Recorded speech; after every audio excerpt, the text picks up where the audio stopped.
गम health जिसको हम कह सकते हैं, तो it is directly related with heart problems. और कितना ज़्यादा शुगर रिस्पॉन्सिबल है कैविटीज़ के लिए?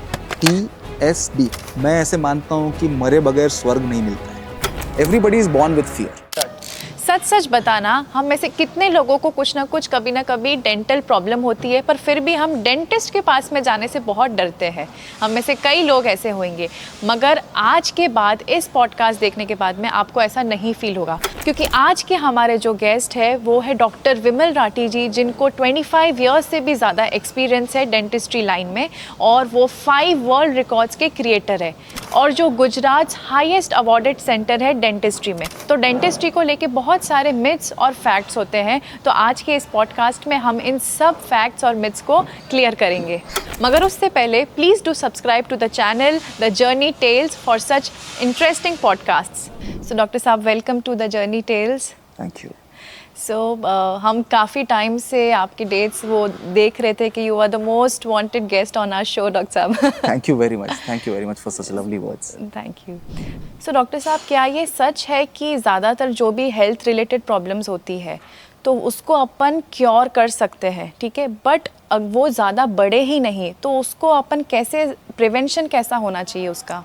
सर से लेकर पाँव तक हर एक ऑर्गन के लिए प्रिवेंटिव मेजर्स हैं जी। अगर आपको राइट मेंटोर्स मिलते हैं तो आप जो है डिजीज़ को कैसे प्रिवेंट कर सकते हैं बहुत इजीली। एक बार तीर कमान से निकल गया, उसके बाद चीज़ें कंट्रोल करनी थोड़ी डिफ़िकल्ट रहती है। तो मैं ऐसे मानता हूँ कि प्रिवेंटिव हेल्थ केयर को सबसे ज़्यादा हर एक जन को इम्पोर्टेंस देनी चाहिए। प्रिवेंटिव हेल्थ केयर में भी सबसे इम्पोर्टेंट वर्ड जो मुझे लगता है जो हर एक फील्ड में अप्लाई करता है वो है cleanliness. Right knowledge how to clean things, भले फिर वो तन हो, भले फिर वो मन हो, भले फिर कुछ भी हो। So I really feel prevention is always not just better, it is best. And I feel as a doctor हमारे ऊपर बहुत रेस्पॉन्सिबिलिटी है, और बेस्ट सॉल्यूशन यही रहता है कि आपको प्रिवेंट ही करना चाहिए डिजीज़ को हमेशा। करेक्ट। सो ऐसा क्यों है कि ना काफ़ी लोग, ज़्यादातर देखा गया है कि डेंटिस्ट के पास जाने से ना डरते हैं, तो वो ऐसा क्या रीज़न है तो होता है? मतलब जब तक बीमारी ज़्यादा बढ़ नहीं जाती है तब तक नहीं जाना है, अभी नहीं जाना है, तो ऐसा क्यों होता है? वैसे बता दूं कि डॉक्टर फ्रेटर्निटी में अमरीश पुरी की अगर कोई फीलिंग वो रहती है, गब्बर सिंह जैसे बोलते हैं ना, तो वो डेंटिस्ट के उसमें रहती है। Because see we are treating in a very personal space. मतलब हर एक इंसान के 1.5 फुट दूरी जो होती है उसकी पर्सनल स्पेस होती है।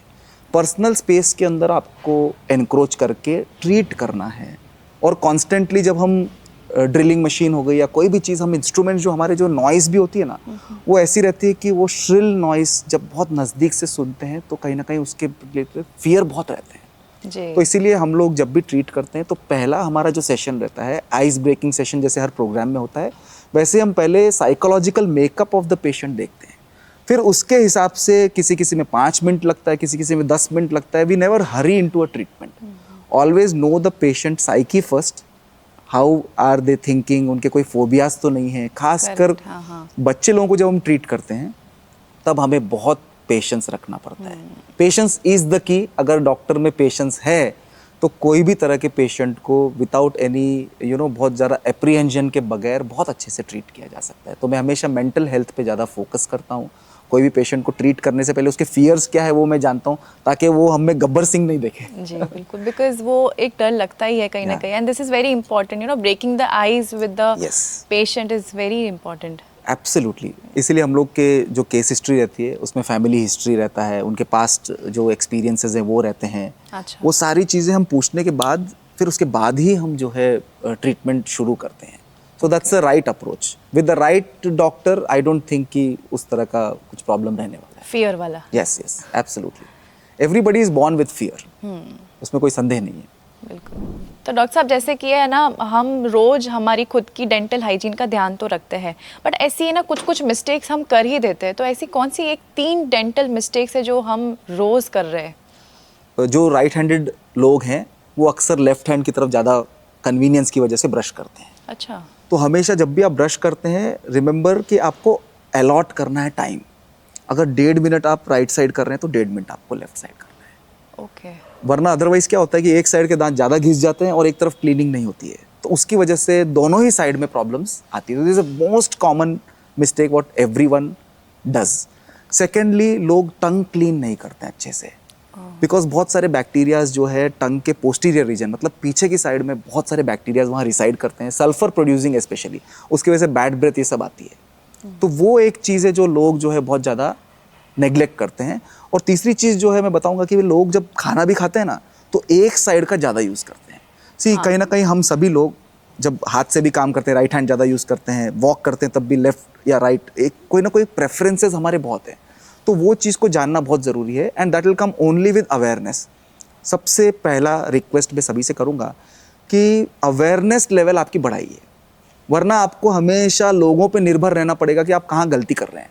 अवेयरनेस बढ़ेगी तो अपने आप आपको गलतियाँ दिखेगी, फिर आप उसको रेक्टिफाई कर सकते हैं. So most common mistake what people do is they lose balance. Okay. तो मैं ये 3 चीज़ें मैं चाहूँगा कि भाई लोग हमेशा इस चीज़ का ध्यान रखें. ओके.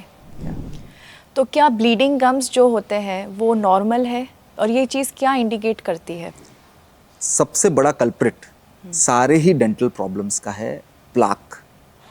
अगर प्लाक रहेगा दांतों पे तो ब्रह्मांड का कोई भी डॉक्टर आपको बचा नहीं सकता है. So the main purpose of cleaning is to remove this plaque. अगर ब्लीडिंग गम्स, मतलब मान लो अपने स्किन में से खून ऐसे ही नहीं निकलता है, अगर निकल रहा है इसका मतलब कोई ना कोई डिजीज है. तो कहीं ना कहीं periodic checkup is so mandatory to see कि आपका ओरल हाइजीन कैसा है. अगर आप ओरल हाइजीन अच्छे से मेंटेन करेंगे तो कहीं ना कहीं ये जो प्रॉब्लम है ब्लीडिंग गम्स की, वो आप जल्दी से डिटेक्ट कर सकते हैं और फिर उसके बाद में आप उसको एड्रेस कर सकते हैं. So I feel bleeding gums is absolutely not normal. आपको किसी भी संजोग में अगर ये प्रॉब्लम होती है तो आपको डेंटिस्ट को विजिट करना ही चाहिए. ओके. एंड हमने देखा है कि ना, हम जैसे आई चेकअप्स जो है वो हम रेगुलर करवाते रहते हैं, और ब्लड टेस्ट भी जो है वो भी नॉर्मल काफ़ी लोग करते हैं.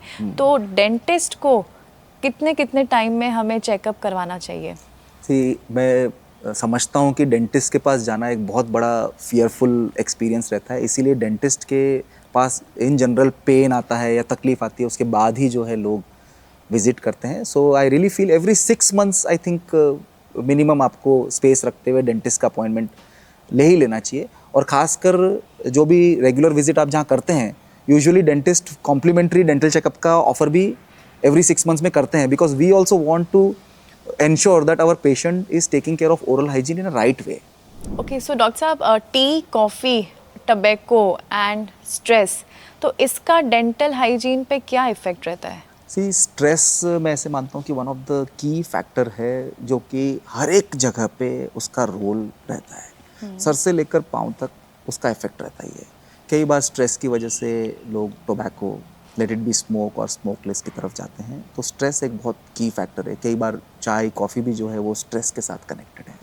तो मैं मानता हूँ कि स्ट्रेस को मैनेज करना एक बहुत बड़ा स्किल है, और हर एक जन को जो है लाइफ में स्ट्रेस को मैनेज करना अपने हिसाब से, तो बोलते हैं नमक स्वाद अनुसार, वैसे ही हर एक का स्ट्रेस को डील करने का तरीका डिफरेंट रहता है. So they must actually cope up mechanism एक स्ट्रेस का होना चाहिए. और जो भी चीज़ कपड़े पे दाग लगाती है वो सभी चीज़ दांत पर भी दाग लगाती है. भले ही फिर वो फ्रूट्स के अंदर अगर आप देखें, पोमग्रेनेट खासकर अनार जो है वो कपड़े पे दाग लगाती है, तो वो दांत पर भी दाग लगाती है. तो जब भी आप ऐसी कोई भी चीज़ कंज्यूम करते हैं जो कि दाग लगा सकती है, इमीडिएटली आपको रिंस कर लेना है. अच्छे से अगर आप रिंस कर लेंगे तो बहुत कम चांसेस हैं कि आपको स्टेन उसके लगे. लेकिन हम क्या करते हैं, जब भी चाय कॉफ़ी कुछ पीते हैं, अरे अब थोड़ी देर और इसका टेस्ट रहने दो. वो टेस्ट रहने दो जो सोचेगा, उनके दांत 100% स्टेन होंगे. Okay, even beetroot also in that Yes, case. anything that stains a cloth is bound to stain the plaque on the teeth especially. दांत पे अगर प्लाक जमा हुआ है तो वो सारे स्टेन्स को एब्जॉर्ब कर लेता है. और कई बार तो ऐसा होता है कि जो स्टेन्स बाहर की तरफ हैं वो एब्जॉर्ब होके अंदर चले जाते हैं, तो एक्सट्रिंसिक स्टेन्स इंट्रिंसिक बन जाते हैं. अच्छा. एक बार अगर दांत ने एब्जॉर्ब कर लिए स्टेन्स आपके, तो फिर उसके बाद में उनको निकालना इट रिक्वायर्स ब्लीचिंग और बहुत सारे एडवांस प्रोसीजर्स की उसमें ज़रूरत पड़ती है. और कितना फ्रीक्वेंटली टीथ क्लीनिंग करवाना चाहिए? डिपेंड्स अपॉन आपकी ओरल हाइजीन कैसी है, बट वी रेकमेंड 6 months में एक बार. भले ही फिर कोई भी लेवल पे रहे बीमारी आपकी, once in 6 months I feel is the ideal time to visit your dentist for a regular routine checkup. और खासकर ऐसे एरियाज आपको असेस करवाने हैं जो ब्रशिंग के लिए इम्यून है, मतलब वहाँ तक ब्रश आपके पहुँच नहीं सकता है, वो एरियाज क्लीन करवाना बहुत इंपॉर्टेंट है। जैसे अपने घर में भी आपने देखा होगा, यस, बैक से भी इंपॉर्टेंट है, दांतों के बीच की जगह बहुत बार आपने देखा होगा कि भाई अपने घर के अंदर टेबल के नीचे गंदगी रह जाती है, भले ही सब अच्छे से साफ करते लेकिन कुछ एरियाज हमेशा इनएक्सेसिबल रहते हैं, जो क्लीनिंग टूल्स वहाँ तक पहुँच नहीं पाते हैं। उन एरियाज को स्पेशली जो है डेंटिस्ट के पास जाके आपको क्लीन करवाना चाहिए। Once again I tell, a clean tooth never decays, मतलब अगर आपके दांतों में सड़न आ रही है इसका मतलब ही है कि वो दांत आपके क्लीन नहीं है।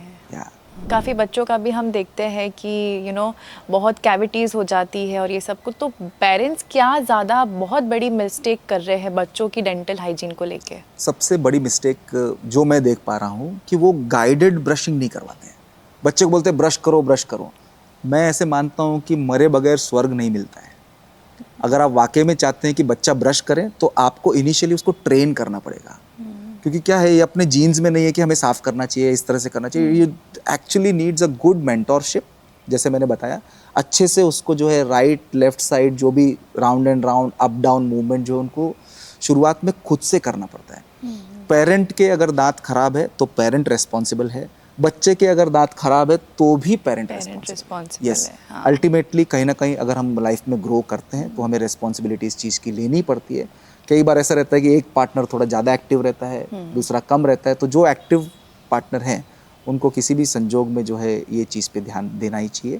तो whenever you brush your teeth, ensure the role of brushing is to remove the plaque पूरा निकालना, वो उद्देश्य के साथ में एक बार या तो फिर आप डेंटिस्ट के पास विजिट करके एक बार पूरा सेशन रिकॉर्ड कर लीजिए।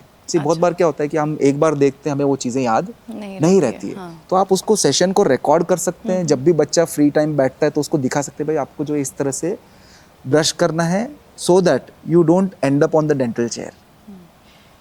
तो उसको इंटरेस्टिंग कैसे बना सकते हैं बच्चों के लिए? इंटरेस्टिंग बनाने के लिए कई बार बच्चे की साइकी समझना बहुत इंपॉर्टेंट है। आजकल तो फ्लेवर्ड ये पेस्ट भी आते हैं।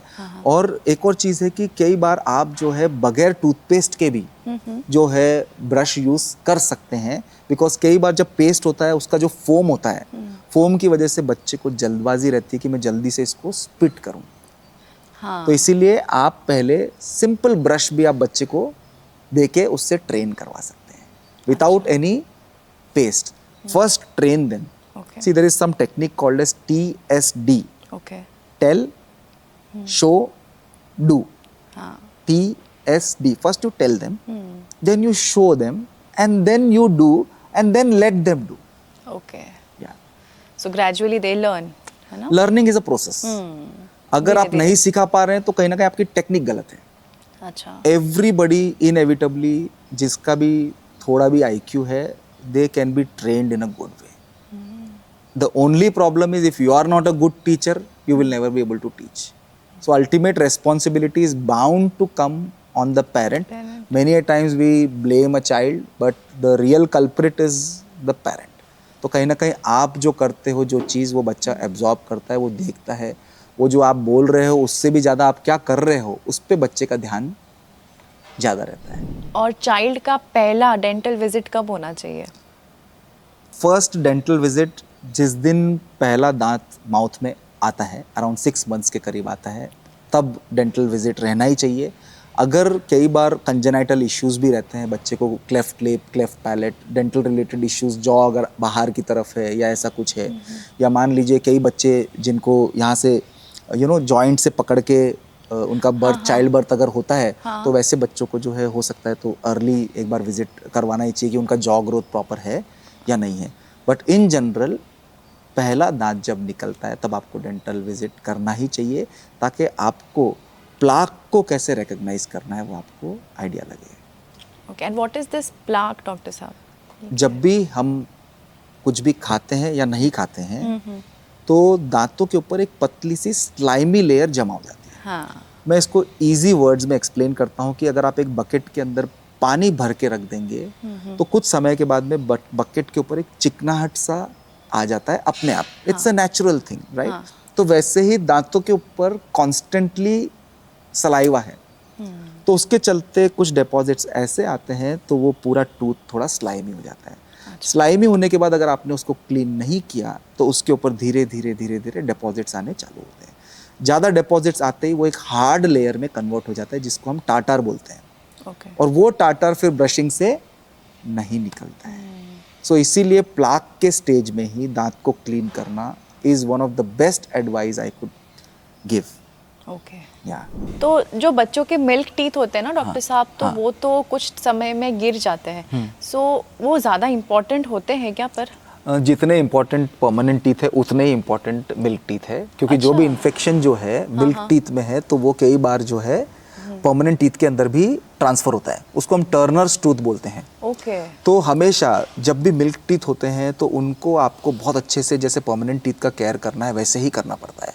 मेरी डॉटर आज की डेट में 13 इयर्स की, ऑलरेडी 7 दांतों में जो है हमने उनके जो है कोटिंग कर रखी है ताकि वो आगे चल के खराब ना हो। मतलब डेंटिस्ट की डॉटर होने के बावजूद भी अगर जो है दांतों के अंदर ट्रीटमेंट की आवश्यकता हो सकती है तो जनरल पब्लिक आप समझ सकते हैं कि भाई कितने अवेयर रहेंगे या किस तरह के उनको एक्सेस रहेगा डेंटल ट्रीटमेंट्स को लेकर। तो जब भी अगर कोई दांत जल्दी गिर जाता है, दूध का दांत जो है, तो दूसरे दांत आके उसकी स्पेस ऑक्यूपाई कर लेते हैं, तो वो आने वाले जो दांत है वो टेढ़े मेढ़े आते हैं, पहली बात। दूसरी बात है कि अगर मान लीजिए जॉ ग्रोथ प्रॉपर नहीं हो रहा है, जॉ ग्रोथ प्रॉपर नहीं होगा तो आने वाले समय में जो परमानेंट टीथ आ रहे हैं उनके लिए जगह नहीं बचेगी। I will explain you in simpler way. सड़कें हैं सकड़ी और गाड़ियां हैं बड़ी तो ट्रैफिक जाम होना ही है। अच्छा। तो उसी तरह से जब भी जो है जॉ का ग्रोथ अगर प्रॉपर नहीं रहेगा तो दांत का जो अलाइनमेंट है वो बिगड़ने वाला है। और आजकल आपने देखा हो तो विजडम टूथ इनएविटेबली सभी लोगों के टेढ़ा आता है।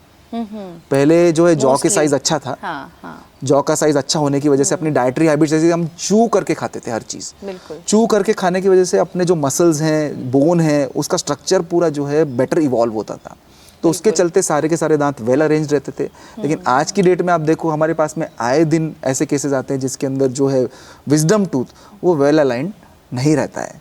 तो कहीं ना कहीं आपकी जो है जो डाइट आपको अच्छे से चबा के आप जो खाते हैं वो आपको खाना है, और कहीं पर भी अगर टूथ मिसिंग होता है तो उसको रिप्लेस करवाना एक बहुत इंपॉर्टेंट ट्रीटमेंट प्लान में रहता है। स्पेशली मिल्क टूथ भी अगर है, भले उसको रिप्लेस भी नहीं करते हैं तो आजकल एक स्पेस मेंटेनर करके एक डिवाइस आता है, जिससे कि वो स्पेस मेंटेन रहती है तो परमानेंट टूथ उस जगह पे आ सकता है, वरना कई बार जो है परमानेंट टूथ अंदर ही ब्लॉक्ड रह जाता है।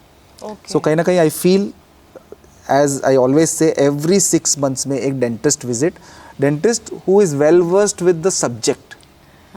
अगर उनको सब्जेक्ट के बारे में पूरी नॉलेज और अंडरस्टैंडिंग हो तो आई एम श्योर कि वो आपको ऐसी ऐसी प्रॉब्लम्स बताएंगे जो हो सकता है कि भाई आपने कभी नोटिस भी नहीं की हो। ऑल्सो बहुत सारी कुछ नई चीज़ें टेक्नोलॉजी में भी ऐड होती जा रही है ना। या absolutely, every day the technology is evolving. Ultimately हम जैसे जैसे आगे बढ़ते हैं इवोल्यूशनरी उसके अंदर न्यू प्रॉब्लम्स अपीयर, पुराने प्रॉब्लम चले जाते हैं। जैसे पुराने जमाने की अगर प्रॉब्लम देखोगे तो हो सकता है वो घोड़ा गाड़ी का चक्का कैसे ठीक करना चाहिए, बराबर, कि भाई तेल जो होता है वो लंबा कैसे चले जाके हम रोशनी, तब के प्रॉब्लम्स अलग थे तो सॉल्यूशंस अलग थे, अभी के प्रॉब्लम्स अलग है तो उसके सॉल्यूशंस अलग हैं। तो कहीं ना कहीं प्रॉब्लम कांस्टेंट है, सॉल्यूशन कांस्टेंट है, समय चलता जाएगा तो प्रॉब्लम्स भी नए आएंगे, सॉल्यूशंस भी नए आएंगे। तो डेंटिस्ट्री नहीं, सारे ही subjects they are always evolving.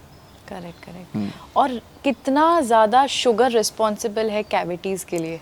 It's always sugar, doctor साहब? Yes, it is beyond doubt. Sugar is one of the main culprits. Sugar culprit तो है ही है, उससे भी बड़ा culprit है कि आपने शुगर को वहाँ से रिमूव नहीं किया। मतलब मान लीजिए शुगर अगर आपने निकाला नहीं, तो आपके दांत किसी भी संजोग में खराब होने वाले हैं। Because what happens is, कोई भी बैक्टीरिया हो, they need a substrate. They need a substrate, तो जैसे ही आपने शुगर छोड़ा तो बैक्टीरिया उस पर अटैक करता है। पहला अटैक जो है शुगर पर ही होता है। Any carbohydrate form if it is left on the tooth, तो वो जो है उसको डिसइंटीग्रेट करके एसिड्स में कन्वर्ट करता है। It's a process of digestion. जो बैक्टीरिया का जो डाइजेशन होता है उसका प्रोसेस यही रहता है कि भाई वो जब भी कोई भी शुगर को अटैक करता है तो उसमें से एसिड्स फॉर्म होते हैं। आपने देखा हो तो फर्श के ऊपर कई बार नींबू गिर जाता है, तो आपने नोटिस किया हो तो उसके ऊपर जो है वो पूरा एक वाइटिश पैच बन जाता है। मार्बल पे कभी गिर गया हो नींबू, तो एसिड जब भी एसिड जब भी दांत के ऊपर गिरता है तो उसके हाइड्रोक्सी एपेटाइट क्रिस्टल्स को वो डिसइंटीग्रेट करता है। जैसे ही वो डिसइंटीग्रेट करता है तो पहले वाइट कलर का एक पैच बनता है। अच्छा। वो वाइट पैच शुरू में रहता है, फिर धीरे धीरे उसमें कैविटेशन होता है, खड्डा बनना चालू होता है। फिर जैसे ही होल बनता है फिर उसके अंदर थोड़ा खाना ज़्यादा फंसना चालू होता है। जैसे हम उसको निकालने की कोशिश करते हैं तो अनसपोर्टेड एनामल रॉड्स जो होते हैं वो जो है धीरे धीरे टूट के फिर उसमें कैविटी डेवलप होती है। तो कहीं ना कहीं sugar in any form is very very very hazardous, उसमें कोई संदेह नहीं है। और इसीलिए आपको जो है खाना खाने के बाद में मैं एडवाइस करूंगा कि अगर आप एक क्यूक्यूम्बर का स्लाइस सिर्फ आप एक बार चबा लें, क्यूक्यूम्बर का स्लाइस आप एक बार चबा लें तो उसके फाइबर्स से जो है एक नेचुरल क्लेंजिंग हो जाती है और उसके अंदर ऐसे ऐसे जूसेस हैं जिससे कि आपके दांत नेचुरली ब्लीच हो सकते हैं। अभी आपने देखा तो आई के ऊपर क्यूक्यूम्बर स्लाइस रखते हैं, तो कहीं ना कहीं डार्क सर्कल के लिए it is very good. Likewise उसके जो ब्लीचिंग एजेंट्स हैं they are going to help you even in keeping your teeth whiter. And it is alkaline in nature also, yes. right? Cucumber is one of the super foods I must say. मतलब मुझे ऐसा लगता है कि भाई जो super foods है उनकी श्रेणी में जो है क्यूक्यूम्बर को रखना चाहिए, क्योंकि उसमें वाटर कंटेंट अच्छा है नंबर 1, एंड वो कहीं ना कहीं फाइबर से बहुत रिच है। और वो खाने के बाद आपको जो है ना एनर्जीज कभी भी ड्रॉप नहीं होती है। आप नोटिस करना जो भी खाना सात्विक रहेगा उसका सबसे पहला गुण ही रहेगा कि वो आपको नींद में नहीं ले जाएगा, वो आपको थोड़ा एक्टिव करेगा without activating the brain centre rather. जैसे कई चीजें ऐसी है जो ब्रेन सेंटर को भी एक्टिवेट करती है but they are not right. For example caffeine, correct, caffeine भी जो है आपको एक्टिवेट करती है but that is something which acts on the central nervous system. But I think वो कुछ समय के लिए है ना, वो चाय कॉफी आपने पी लिया वो कुछ समय आपको थोड़ा एनर्जाइज्ड फील कराएगा। yes but then again you know tend to feel low and all. Anything that affects your central nervous system you must use it cautiously. Okay. Cautious is the word I would use. Yeah. Balance is so important यार। मैं ऐसे मानता हूँ कि balance से important word नहीं है। 3 शब्द हैं जो मुझे मेरे दिल के सबसे करीब है। पहला शब्द है साइलेंस, जिसकी अहमियत लोगों को अभी पता नहीं है। साइलेंस मतलब सिर्फ जो हम बोल रहे हैं वही नहीं, इवन साइलेंस हियर, जो बहुत कम लोग आज की डेट में अनुभव करते हैं। दूसरा हो गया स्माइल, मतलब luckily I am into a profession where we deal with smiles. तो दूसरी जो चीज़ है वो है smile. First is silence, second is smile, तीसरा जो वर्ड सबसे इंपॉर्टेंट है वो संतुलन। 3 S आप याद रखिए लाइफ में, 3 S। अगर ये 3 चीज़ आप समझ गए, देखिए बोलने के लिए तो बहुत कुछ हम बोल सकते हैं, लेकिन कई बार कुछ जो शब्द होते हैं वो चाबियों की तरह होते हैं। मतलब आप चाबी होती छोटी सी है मगर बहुत बड़ा सा महल उससे खुल सकता है। तो ये शब्द अगर आप पकड़ लेते हैं, 1 is silence, second is smile, third is संतुलन।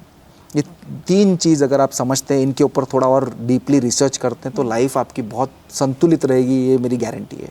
बिल्कुल। या तो डॉक्टर साहब रिंसिंग कितना हेल्प कर सकता है? मतलब आप कुछ भी चाय कॉफ़ी पी रहे हो, कुछ भी चीज़ खा रहे हो, फ्रूट्स खा रहे हो, तो खाना खा रहे हो, उसके बाद में कंपल्सरीली रिंस करना ही चाहिए? रिंस ऐसा समझिए कि रामबाण इलाज है। अच्छा। Rinsing is such an important trait. जैसे आपने कुछ खाया और अगर आपको लगता है बेसिन तक भी नहीं जाना है तो भी मैं आपको बता दूं कि भाई थोड़ा सा पानी लिया, मुंह में रिंस किया, उसको गल्प कर जाइए। थोड़ा थोड़ा ही पानी लेना है, ज़्यादा नहीं लेना है, बहुत थोड़ा सा पानी लेना है और 8 टाइम्स आपको करना है। कितनी बार? 8 टाइम्स। 8 टाइम्स थोड़ा थोड़ा पानी लेकर आप जो है उसको गल्प कर सकते हैं। और अगर बेसिन पे जाके अगर आपको रिंस करना हो तो अच्छे से रिंस करिए और दिन में 1 बार आप फिंगर से जो है गम मसाज ज़रूर करिए। फिंगर से? हाँ, गम मसाज आप जो रिंस करते करते गम मसाज कीजिए और कोशिश करिए कि भाई जब भी आप वो गम मसाज करते हैं उसके बाद में गम्स में से आवाज़ आनी चाहिए। चू चू चू चू ऐसे आवाज़ आती है ना, वो आवाज़ आपके गम्स में से लास्ट वाले टूथ तक आनी चाहिए। ओके। अक्सर हम क्या करते हैं, आगे से शुरू करते हैं। मैं रेकमेंड करूंगा first you clean the inaccessible areas. पहले आप पीछे से और अंदर से वहां से शुरू करें, क्योंकि आगे वाला तो क्या इनएविटेबली अपने आप भी हो जाता है। पीछे की जगह जो है, जो इनएक्सेसिबल एरियाज हैं, वो हमेशा आपको पहले करना चाहिए। जैसे हम पढ़ाई करते थे, हमारे आपको पता ही है डॉक्टरी के अंदर बड़ी बड़ी तो मैं क्या करता था, हमेशा सबसे डिफिकल्ट सब जो टॉपिक होता था वो पहले पढ़ता था। फिर इजी टॉपिक तो वैसे डिफिकल्ट जिस दिन आ गया, मतलब उदाहरण के तौर पे आपको अगर 10 फुट उछल सकते हो, 1 फुट तो उछल ही सको, राइट? तो always start with the difficult things. Always मैं ऐसे मानता हूँ कि भाई जब भी आपको लगता है कि भाई ये इग्नोर्ड एरिया है, इग्नोर्ड एरिया पे आप पहले ध्यान दीजिए, तो automatically things will be better. क्या तो डॉक्टर साहब हमको पता है कि भाषा इज सो इम्पोर्टेंट और आपने तो एक एप्लीकेशन ही बना दिया है, सो ये आइडिया आपको कैसे आया? Yeah, I always wanted to work on something preventive healthcare. Prevention पे मेरा हमेशा फोकस रहता है। 2 चीज़ें मैंने जो है लगभग 20 इयर्स बैक में मैंने इनिशिएट की। पहला था, आपको पता ही है, दांतों के अंदर सबसे ज़्यादा अगर कोई प्रॉब्लम है हैबिट में, तो वो है टोबैको। तो मेरा एक एंटी टोबैको कैंपेन चलता था। लाखों स्क्वायर फीट का हमने जो है वॉल पेंटिंग करवाया था, नो टोबैको स्विंग का। अच्छा, lakhs of square. So that is one thing which I always wanted to do because it is related to my field, dentistry के related, इसलिए एंटी टोबैको कैंपेन हमने चालू किया। दूसरी जो चीज़ मुझे लगी which is very effective in preventing dental disease was night brushing। तो नाइट ब्रशिंग रिमाइंडर ऐप लगभग 19 इयर्स बैक मैंने जो है हेल्दी हमेशा नाम का नाइट ब्रशिंग रिमाइंडर ऐप बनाया। बहुत सारे लोगों को पता नहीं है, मैंने एक मेंटली चैलेंज बच्चों के लिए टिलो भी बनाया था। वो पिलो बहुत इंटरेस्टिंग टिलो था कि जैसे उस पर सर रखते हैं तो उसमें ब्रशिंग की आवाज़ आती है। सपोज बच्चा जैसे ही सर रखता है सोने से पहले, तो कहीं जैसे आवाज़ आती है, उसको याद आता है मेरे को जो है ब्रश करना है। ये बहुत यूनिक है। Yes, and that was launched by Sunny Lion। Okay, अच्छा। Yes, so night brushing is such an important habit, इसीलिए हमने जो है ये ऐप बनाया था। कहीं ना कहीं मैं हमेशा डॉक्टर फ्री लाइफ के लिए काम करना पसंद करता हूँ, क्योंकि हेल्थ एक ऐसी चीज है जिसको आप अपने जीवन के कोई भी तबके पे इग्नोर नहीं कर सकते। Health is something which is never out of fashion. A good health is never out of fashion and you just can not neglect it. Health में भी आपको सभी एस्पेक्ट को ध्यान रखना पड़ेगा, भले फिर वो फिजिकल हेल्थ हो, भले फिर वो मेंटल हेल्थ हो, भले फिर वो सोशल हेल्थ हो, भले फिर वो स्पिरिचुअल हेल्थ हो। हेल्थ को अगर आपने इग्नोर किया तो आप मान के चलिए आज नहीं कल आप बहुत बहुत बड़ी गलती कर क्या। देखिए डॉक्टर शायद करने हैं, तो ये तो बहुत एक बड़ी बात है डॉक्टर सुनिए। देखो हम मौज में रहते हैं, हाँ। तो हम चाहते हैं लोग भी मौज में रहे, इसलिए हम शेयर करते हैं। तो या क्योंकि लोग बोलते हैं ना कि डॉक्टर की लाइफ, पर वो डॉक्टर एक डॉक्टर के मुंह से सुनना ये बहुत एक यूनिक चीज है। लकीली मेरे साथ में बहुत अच्छे अच्छे डॉक्टर्स हैं शहर के, जो इसी आइडियोलॉजी में विश्वास रखते हैं, और बहुत सारे डॉक्टर्स के साथ हमने काम किया है। और कहीं ना कहीं मैं ऐसे मानता हूँ कि हर इंसान में एक कोने में कम्युनिटी के लिए कुछ करने की इच्छा रहती है, और एज ए डॉक्टर हमें ये मानते हैं कि कहीं ना कहीं कोई भी तकलीफ हेल्थ के रिलेटेड हो तो इंसान दूसरे जो गोल्स हैं कभी भी उन पर ध्यान नहीं दे पाए। या और डॉक्टर साहब हमने देखा है कि आप सोशली भी बहुत ज़्यादा इन्वॉल्व हैं, काफ़ी ज़्यादा आप करते रहते हैं कुछ ना कुछ हेल्थ केयर को लेके, मेंटल हाइजीन को लेके। तो फिर आपने 5 वर्ल्ड रिकॉर्ड्स क्रिएट किए हैं डॉक्टर साहब, so can you just tell us about those records? See मेरा जो 5th वर्ल्ड रिकॉर्ड था वो मेंटल हेल्थ पे था। मेंटल हेल्थ मैराथन हमने किया था, उसमें 262 साइकियाट्रिस्ट, साइकोलॉजिस्ट, काउंसलर्स और इन्फ्लुएंसर्स का हमने 7.5 घंटे का कार्यक्रम मैंने सिंगल हैंडेडली संचालित किया था।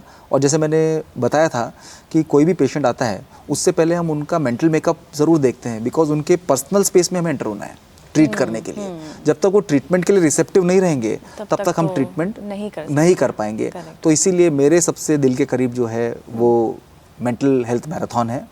और वो कोविड के दौरान हमने जो है वो मैराथन किया था, क्योंकि उस वक्त मेंटल हेल्थ लोगों की काफ़ी डेटोरिएट हो गई थी। बहुत कहीं ना कहीं कांस्टेंट फियर के अंदर उस दौरान लोग जीते थे, और फियर में जितना आप लंबा रहते हैं उतनी ही ज़्यादा आपके हेल्थ इश्यूज आने के चांसेस रहते हैं।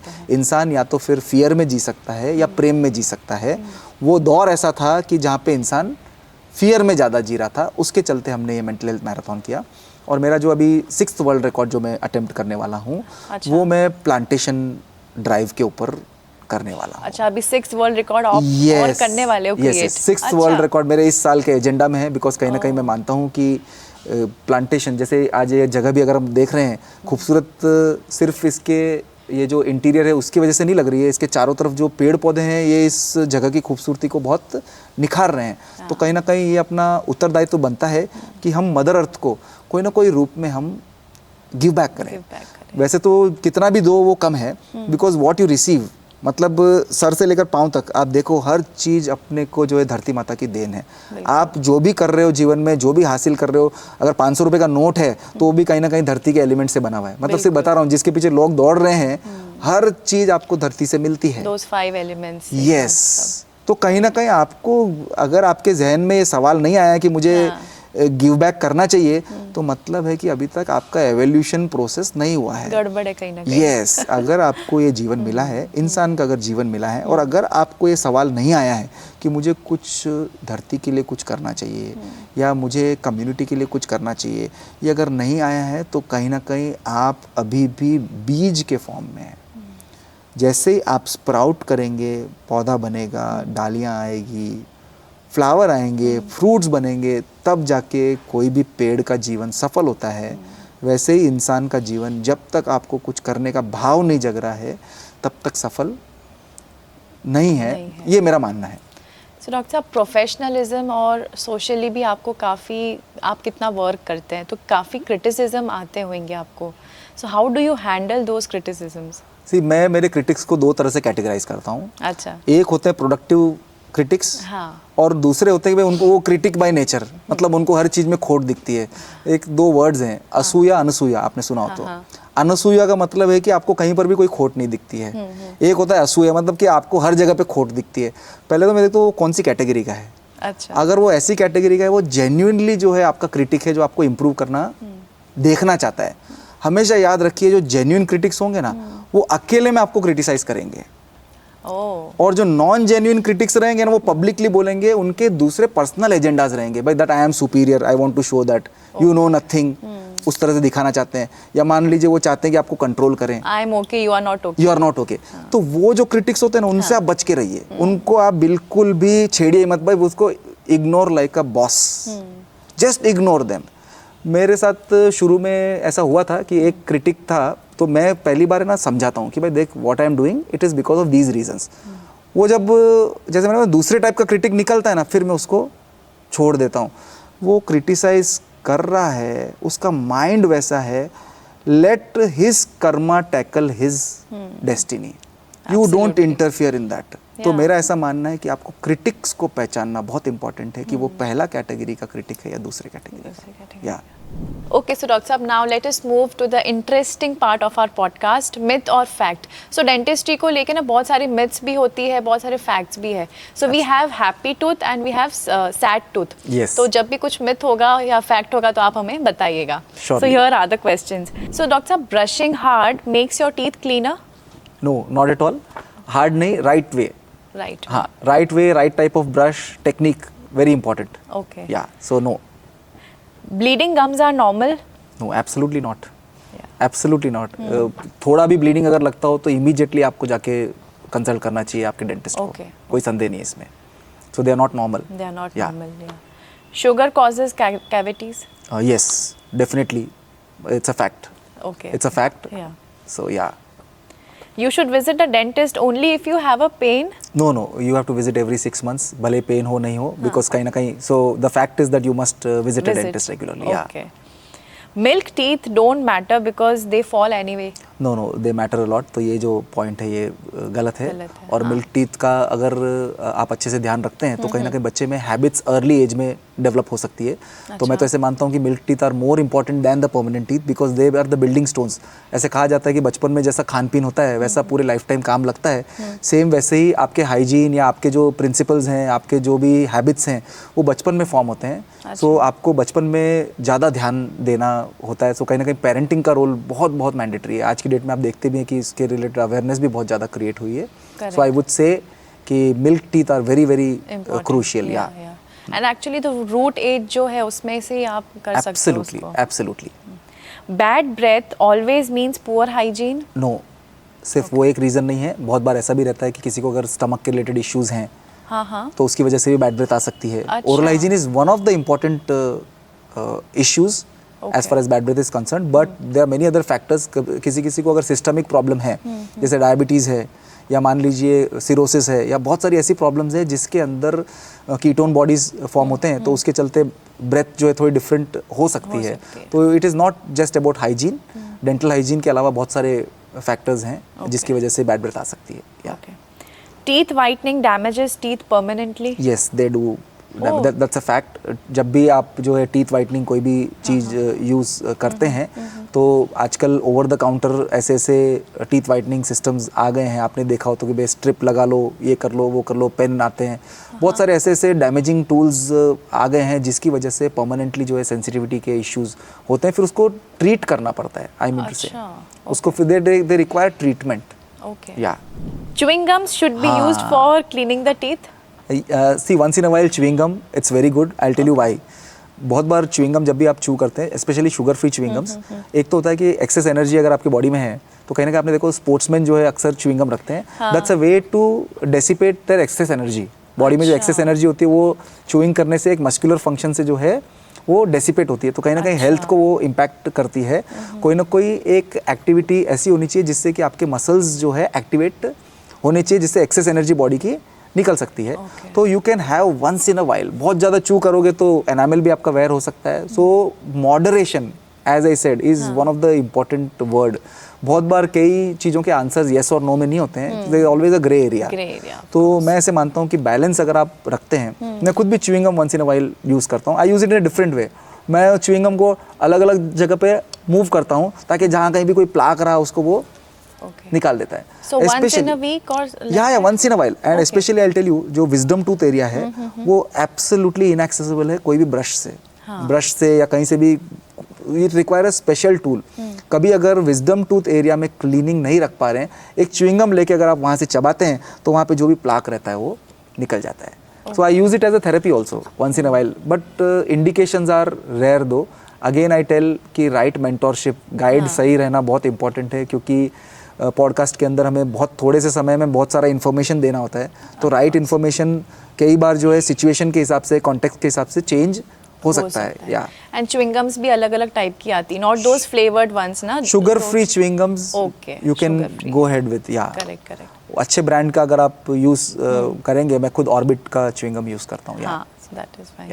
So Dr. Saab, how is cosmetic dentistry different than the normal dentistry? See, aesthetic dentistry, cosmetic dentistry को aesthetic dentistry बोलते हैं। अच्छा। तो कहीं ना कहीं हम लोग जो है दो चीज़ें यूज़ करते हैं cosmetic dentistry के अंदर, दो प्रिंसिपल्स। वन इज़ बायोमाइमेटिक डेंटिस्ट्री, मतलब नेचर के अंदर जैसे कलर्स हैं, जैसे टेक्सचर है, जैसा स्ट्रेंथ है, ऐसे बहुत सारे पैरामीटर्स हैं, वो सारे हम कॉस्मेटिक डेंटिस्ट्री के अंदर रेप्लिकेट करते हैं। And another principle what we follow is minimally invasive dentistry. मतलब पहले तो क्या है, कैविटी प्रिपेयर करने के लिए पूरे दांत को बहुत सारा उसको कट करके फिर उसमें फिलिंग की जाती थी। क्राउन्स भी जो बनते थे उसके अंदर पूरे दांत को 2-2 मिलीमीटर तक उसको कट करना पड़ता था, फिर क्राउन्स बनते थे। So with the advancement in aesthetic dentistry, जितना प्रॉब्लम एरिया है सिर्फ उतना आपको जो है क्लीन करना है, और फिर उसको जो है ऐसे ऐसे मटीरियल्स आ गए हैं आजकल जिससे कि बहुत ही कम डैमेज, बहुत ही मिनिमल इनकन्वीनियंस के साथ में आप अच्छे से ट्रीट कर सकते हैं। अगर एक्सपर्ट डॉक्टर हैं तो मैं ऐसे मानता हूँ कि वो डेंटल एक्सपीरियंस इतना it is so good that it is more like a spa than a therapy और a treatment. Okay, so doctor साहब, आजकल ना the research is saying that जो अपना गम्स होते हैं ना, ब्लीडिंग गम्स, गम हेल्थ जिसको हम कह सकते हैं, तो it is directly related with heart problems. तो ये कितना सच है? इट इज़ 100% ट्रू, क्योंकि कहीं ना कहीं जो बैक्टीरियाज आपके गम्स में रिसाइड करते हैं, या मान लीजिए कोई भी टूथ के अंदर रिसाइड करते हैं जो इन्फेक्टेड है, तो जो खून आपके खून जो हार्ट को सप्लाई कर रहा है, ब्रेन को सप्लाई कर रहा है, किडनी को सप्लाई कर रहा है, पैंक्रियास को, the blood is always the same. So wherever the blood goes it collects the bacterias from there, और वैल्व्स के ऊपर, हार्ट वैल्व्स के ऊपर डिपॉजिट कर सकता है। उसके चलते वैल्वुलर इश्यूज आ सकते हैं। और कहीं ना कहीं देखिए, जैसे मैंने बताया कि हाइजीन, क्लेanलीनेस एक इतना इम्पॉर्टेंट वर्ड है, जितना आप इस वर्ड को अपने लाइफ में अप्लाई करोगे उतना ज़्यादा जो है you are going to lead a quality of life जो आपकी है बहुत अच्छी एनहांस हो जाएगी। ऐसे कहा भी जाता है cleanliness is next to godliness. मैं बोलता हूँ cleanliness is godliness, it is not just next. कहीं ना कहीं क्लीनलीनेस एक बहुत इंपॉर्टेंट एस्पेक्ट है। And it is one of the principles of yoga also. Yes. स्वच्छ जिसको Yeah, absolutely. So cleanliness एक बहुत इम्पोर्टेंट वर्ड है हेल्थ के अंदर, और उसको हर प्रिंसिपल, हर एक चीज में आप अप्लाई करिए। Let it be in business, let it be in your personal life, let it be in your mental health, let it be in your liver health, let it be in your brain health, सब जगह पे cleanliness word को आप definitely add कर सकते हो, मर्ज कर सकते हो उसको। So डॉक्टर साहब, what is your me time like? See in general मैं कभी मी टाइम बहुत ज़्यादा उसके लिए नहीं वो रहता हूँ, क्योंकि मैं जहाँ भी जाता हूँ वहाँ पर कंफर्टेबल ही फील करता हूँ। जिधर भी जाता हूँ मुझे ऐसा लगता है कि भाई नहीं, सभी अपने लोग हैं। जहाँ भी जाता हूँ मुझे बस ये चीज़ का ज़रूर रहता है, कहीं हरियाली नहीं है तो मैं ज़रूर बोलता हूँ अरे यार यहाँ पे थोड़ा पेड़ पौधे होने चाहिए, यहाँ पे ऐसा होना चाहिए। तो कहीं ना कहीं बैलेंस जो है बहुत, So that is your preference? Yes, that is my preference. अगर मुझे extreme quality of me time चाहिए तो I would rather go and sit in silence. My own company is the best company I find. Correct. या और आपका एक वो principal क्या है, वो ड्राइविंग फैक्टर क्या है? बिकॉज आप इतना कुछ एक्टिविटीज़ में इन्वॉल्व रहते हैं socially and professionally, so what is that? कोई एक कोट है डॉक्टर साहब जो आपको ड्राइव करता है? सी मैं बताऊंगा कि पहले तो 4 एस्पेक्ट्स हैं जिनको मैं कवर करता हूँ बैलेंस के लिए। HDFC, भले ही बता दूं कि मैं बैंक का कोई प्रचार नहीं कर रहा हूँ, मगर ये 4 एस्पेक्ट जो है गाड़ी के 4 पहियों की तरह है। H हो गया हेल्थ, वेरी कैची। H हो गया हेल्थ, D हो गया धंधा पानी, F हो गया फ्रेंड्स एंड फैमिली, C हो गया कम्युनिटी वर्क। तो मतलब ये चारों का बैलेंस हर रोज मैं चेक करता हूँ, भाई इन चारों में से कोई एक पहिए में हवा तो कम नहीं है।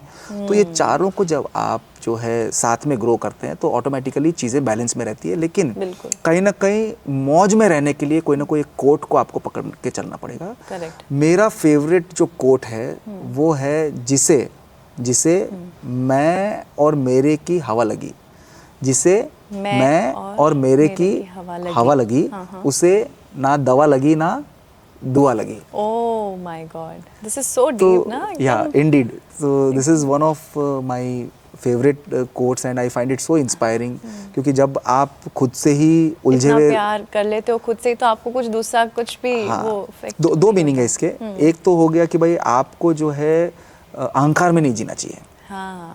कहीं ना कहीं अगर मान लो सिर्फ मेरा ही मेरा मैं सोचूं तो कहीं ना कहीं आप पूरे वर्ल्ड को मिस आउट कर जाते हैं। तो आई ऑलवेज फील ये कोट अगर आप दिल में उतारते हैं, जिसे मैं और मेरे की हवा लगी, उसे ना दवा लगी ना दुआ लगी, तो कहीं ना कहीं अहंकार एक बहुत बड़ा कॉज है बहुत सारे प्रॉब्लम्स का। आज हम कोई एक्टिविटी भी करते हैं, कोई प्रोग्राम भी करते हैं, तो कई लोग बोलते हैं सर आप ये करते हैं वो करते हैं, लेकिन मुझे ऐसा नहीं लगता है कि मैं करता हूँ। Some of things start happening automatically. The only thing what I feel is कि मज़ा आना चाहिए आपको। At the end of the day you must enjoy whatever you are doing. So that is the core principle I always abide by, that you must enjoy, have जो मौज चाहिए आपको जीवन में, वो आपको जो है रेगुलरली आप जो भी काम कर रहे हैं उसमें आपको मिलनी चाहिए। और कम से कम 5 किलो चरस आपके दिमाग में रोज बननी चाहिए फ्री ऑफ कॉस्ट। मैं ऐसे मानता हूँ। या तो बहुत क्लैरिटी है ना, सॉर्टेड एकदम। या सॉर्टेड। सो डॉक्टर साहब, आप एवरी मंथ कुछ ना कुछ सीजन्स आप लॉन्च करते हो। खाना सूरत के काफ़ी सारे, इवन आई फील काफ़ी जगह से आप आउट ऑफ सूरत से भी आप काफ़ी इन्फ्लुएंसर्स वगैरह को बुलाते हो, then you connect with them. So कहीं ना कहीं आपका वो आउटिंग वो हो जाता है। सो एज अ डॉक्टर मुझे पूछना था आपको कि आप कोई भी रेस्टोरेंट में जाते हो और जब आपको खाना ऑर्डर करना होता है, तो what are those main things that you keep in mind? ऐसा कुछ इंग्रेडिएंट्स के भाई ये चीज़ें हैं उसमें तो मैं ऑर्डर करूँगा। सो एज अ डेंटिस्ट तो आप क्या एडवाइस देना चाहोगे कि आप क्या करते हो? 3 चीज़ें। हाँ। पहली चीज़ है जो आप खा रहे हैं वो होलसम होना चाहिए, हेल्दी। ओके। हेल्दी मतलब उसके अंदर जो बैलेंस्ड वो डाइट रहनी चाहिए। पहला चीज़, it should be healthy. Second है the place should be very hygienic. Okay. दूसरी चीज़ है हाइजीन। तीसरी चीज़ है बहुत इंपॉर्टेंट जो चीज़ है, जो खिला रहा है ना बड़े प्रेम से खिलाए। वो सबसे ज़्यादा इम्पोर्टेंट है। यस। तो ये 3 फैक्टर्स तो हमेशा इनएविटेबली 365 दिन एक टाइम का खाना मैं बाहर का खाता हूँ। हमारी पूरी फैमिली बहुत शौकीन है बाहर के खाने की। अच्छा। We are very fond of outside food. तो ये 3 फैक्टर्स हम लोग हमेशा हर एक जगह पे जहाँ भी जाते हैं 3 फैक्टर्स हम लोग ढूंढते हैं। और फिर हमेशा जो है जब भी आप खाना खाते हैं एक प्रिंसिपल आपको अवॉइड करना है कि 70% पेट भरिए। अच्छा। 30% आपको खाली रखना है पेट। 20 to 30%। मतलब आप में इतना जिगरा होना चाहिए कि आप थोड़ी सी भूख के साथ उठ सको। And what is the main reason behind that? जब भी आपका पेट थोड़ा सा अगर खाली रहता है तो वहाँ पे डाइजेस्टिव जूसेस के लिए स्पेस बनती है। जो भी डाइजेशन प्रोसेस होता है तब उसमें से जो गैसेस रिलीज होती है वो आपके वॉल्स पे प्रेशर नहीं क्रिएट करती, पेट के वॉल्स पे। तो कहीं ना कहीं आपको हमेशा जो इतनी भी आपकी कैपेसिटी हो उसके 70% ही आपको जो है कंज्यूम करना चाहिए खाना। वैसे तो बहुत सारे पॉइंट्स हैं मगर ये पॉइंट्स तो कोर, और बहुत बार क्या बहुत सारे पॉइंट्स को पकड़ के भी चलते हो तो फिर आप मौज नहीं कर पाते, कर ही नहीं पाओगे, तो इसीलिए कुछ बेसिक प्रिंसिपल्स को आपको अवॉइड करना पड़ता है। या सो ये 3 चीज तो हम देखते हैं कि भाई जगह जो है थोड़ी हाइजीनिक होनी चाहिए। जैसे आज यहाँ पर आए, this is one of our favourite places. अंतरवन जो है यहाँ का एम्बियंस भी अच्छा है, हाइजीन तो है ही है, आपके आँख के सामने यहाँ पर जो है खाना बनता है। और यहाँ पे जो ये अपने दमन भाई, तो वो भी बड़े मुस्कुरा के खिलाते हैं। तो कहीं ना कहीं I think all the factors are, या इट मैटर्स अ लॉट। वो बोलते हैं ना जैसा मन वैसा अन्न, बिल्कुल है ना। तो वो एक रेस्टोरेंट उसको बहुत ज़्यादा ध्यान रखने की चीज़ है ये चीज़। एब्सोल्युटली। सो डॉक्टर साहब आजकल कहते हैं कि वो सल्फेट फ्री टूथपेस्ट यूज़ करना चाहिए। So is it true? और टूथपेस्ट का कितना ज़्यादा इंपॉर्टेंस होता है ब्रशिंग में? See more than toothpaste is the toothbrush. Toothbrush ज़्यादा इंपॉर्टेंट रहता है। ऑलवेज यूज सॉफ्ट ब्रिसल वाला ब्रश। और टेक्निक बहुत इंपॉर्टेंट है rather than the paste. Sulphate free are always preferred, क्योंकि सल्फेट से बहुत सारे एलर्जी रिएक्शंस भी हो सकते हैं, कहीं ना कहीं टेस्ट भी थोड़ा बहुत ऑल्टर्ड लगता है। सल्फेट्स का काम एक ही है कि भाई वो जो है थोड़े झाग वाग क्रिएट करता है, फील गुड फैक्टर आता है। तो sulphate free is always preferred. मैं खुद भी जो है इन जनरल आयुर्वेदिक पेस्ट ज़्यादा प्रेफर करता हूँ rather than allopathy. I always use a combination of Ayurveda and allopathy, ancient wisdom with contemporary solutions. So सुबह शाम अगर आप ब्रश कर रहे हैं तो एक टाइम आप जो है एलोपैथी पेस्ट कोई चूज़ कर सकते हैं और एक टाइम जो है आप आयुर्वेदिक पेस्ट यूज़ कर सकते हैं। क्योंकि allopathy in general works on tooth या teeth, Ayurveda works on gums and roots.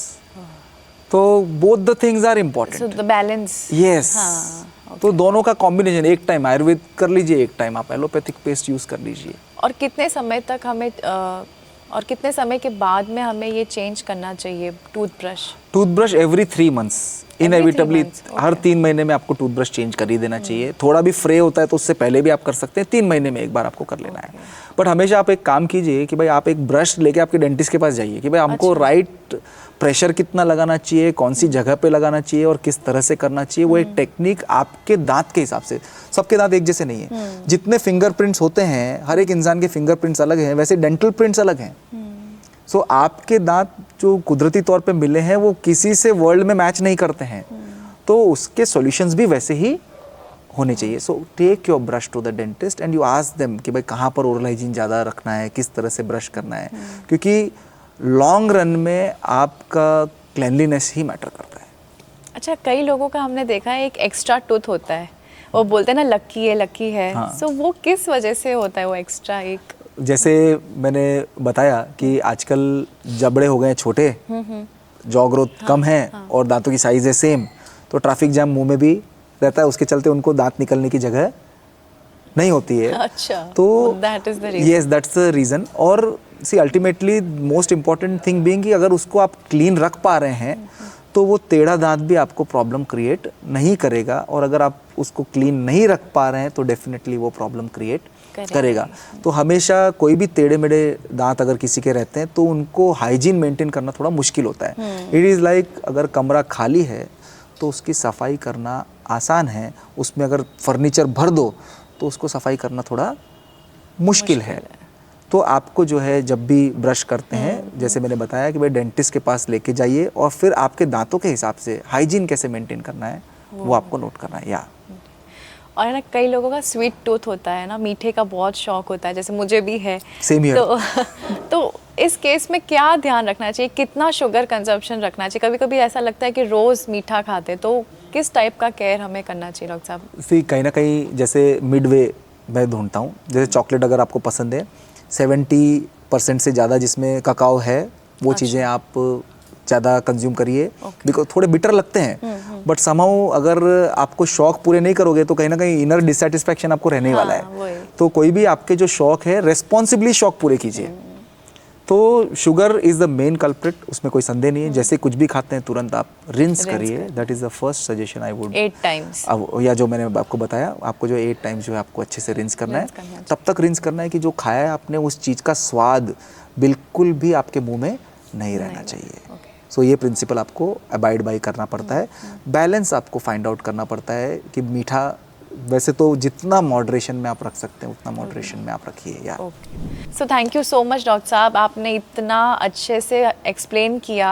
Because वो ना कहीं डर रहता है वो डेंटिस्ट को लेके, पर आपने बहुत अच्छे से पेशेंटली हमें पूरे इस पॉडकास्ट में इंफॉर्मेटिव नॉलेज दिया। So thank you so much for your precious time doctor साहब। इनफैक्ट मैं हमेशा क्या और थोड़ा स्लोली बात करना पसंद करता हूँ, लेकिन पॉडकास्ट में समय कम रहता है और उसके चलते हमको बहुत सारी इन्फॉर्मेशन रश थ्रू करनी पड़ती है। पॉडकास्ट के अंदर जो भी इन्फॉर्मेशन आपको मिलती है उसको आपके पर्सनल एक्सपीरियंसेस के साथ में मैच करके और फिर उनको फॉलो करना होता है। हम एक जनरल इंस्ट्रक्शंस जरूर दे सकते हैं, लेकिन स्पेसिफिक कस्टमाइज्ड इन्फॉर्मेशन जो है वो आपको आपके स्पेशलिस्ट ही ज़्यादा अच्छी तरह से दे पाएंगे यार। बिल्कुल। Thank you very much. बहुत ही प्यारी खूबसूरत जगह है। तो आज के पॉडकास्ट ने हमें ये सिखाया कि रियल सक्सेस जो है अवार्ड से नहीं अवेयरनेस से बनती है। I hope you liked the podcast. और कौन सा टॉपिक है जो आपको इस पॉडकास्ट में से बहुत ज़्यादा क्लिक किया, कमेंट सेक्शन में नीचे बताइएगा। Subscribe to the channel the journey tales and stay tuned till the next episode.